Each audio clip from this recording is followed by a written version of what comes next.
Hello guys, welcome back to Quick Guide, and in this video I am going to talk about where can you find your space link. So without any further ado, let's dive right into this exciting video.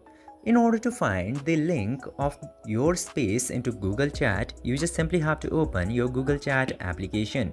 And after opening the chat application, you will get a bunch of options. Now you just simply have to select this spaces section and you will get to see all of your space into here.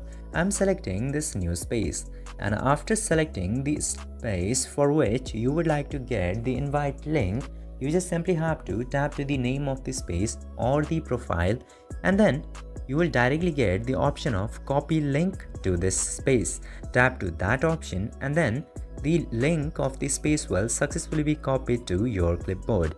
Now you can easily paste it and share like this. I'm selecting this on chat, but still, and this way you can do it. I hope this video was informative for you. If yes, don't forget to like, share and subscribe to the channel to never miss another update. Thank you for watching the video.